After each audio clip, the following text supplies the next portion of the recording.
तेरी झलक सर तेरी झलक सर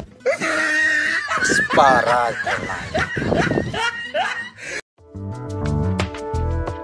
कार अगन तक खाली बनावे तारे ये देखत ना बारे लिए तो ना बनल बनावे खाली खावे रे रुकना रे लगा रहल बानी। ओह नो देख रे सरवा तो पुष्पा के स्टाइल मारा तारी आवे ले दे सरवा के इले मुआ दी साला पुष्पा के स्टाइल मारता आवे ले दी सरवा सब हेकरी निकाल दी।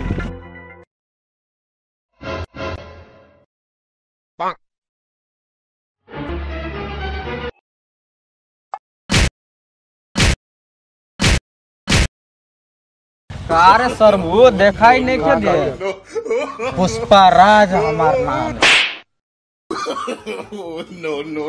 पुष्पाराज चश्मा सर उठा के दे चश्मा में झुकेगा नहीं साला पुष्पाराज नाम मेरा रे अरे झुकबे ना साला क्या साला झुके साला मारला सब मारला रुक सारा उठा ले तो चश्मा मन भैया से बोला बता साला बुला ले साला झगड़ा साला इंसान तो ना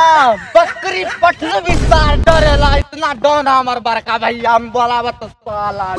रे बुला ले बैठा लिया है बुला ले बैठ रे आवत ये सावा के कौन है।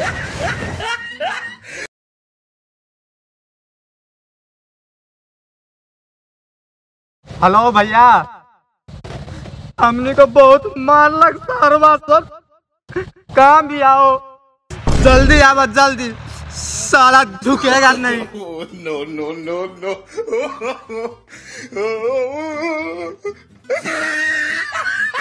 कौन मरलस तोरा के सरवा रे पुष्पाराज के तो भैया फरावर के तरफ पीट दे रहा रे कखर नाम बा पुष्पा रे हम राख लेनी भैया डॉन हमार बड़का भैया डॉन होकर रहते हुए ककरा से डराई हम टेंशन ना ले चल बैठल जाई चल देखल जाई कौन मरलस हमर भाई के चला चलल जा भाई भैया गाड़ी चला ना तो का कही भाई पैसा 2-3 दिन से नहीं मिलत आजकल बहुत लाचार बने डाउन तो बानी लेकिन पैसा झेलू में नहीं खेबा ठीक बा हम घर का बता हम घर का बता तू बैठा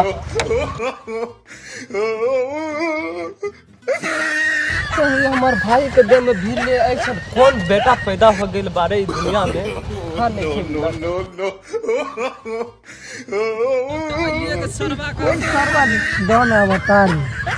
कौन बारे सरवारे कौन मरलस भाई रे यही दुई जन हो भाई कौन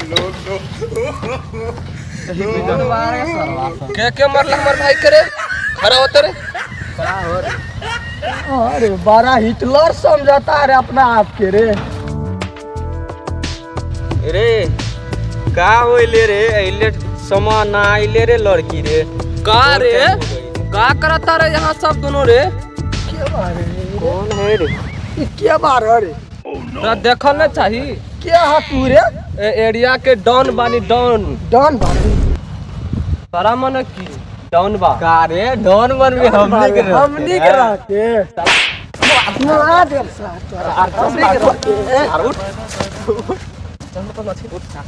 चल चश्मा तो चला खोल अरे डॉन बारे सब खोल डॉन बनता डॉन बनता रे चल सर खोल डॉन बनता संग में सब देख रे संग में देख का है बोला कार सर ये सब लेके कहां ये सब लेके कहां भाई वो तो छोड़ दे ना ये से खोला हमनी के और चाहिए वो खोल ना रे सरवा का रे डॉन बना नया नया शॉट रे देख ले जा जा no no no no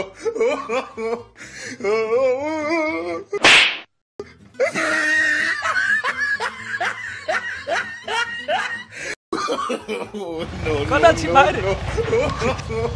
चलल जब घुरावा गाड़ी डान बनाता डान गाड़ी घुमावा या गाड़ी चलावा आज से पुष्पा रात डानगिरी करी घुरावा गाड़ी गाड़ी घुराब हम बैठी गाड़ी में तू चला घर का बा गाड़ी घुराब गाड़ी पुष्पा राज आज के डॉनगिरी करे घुराब बैठा बा चलल जाए डाउन बनाता डाउन का गुदर गुदर कर ला कान में जाके वैसा नहीं तोरा के धोन वैसा नहीं हमरो के धोने रहने वो लोग बानी एक बार मैटर सॉल्व हो गइल बा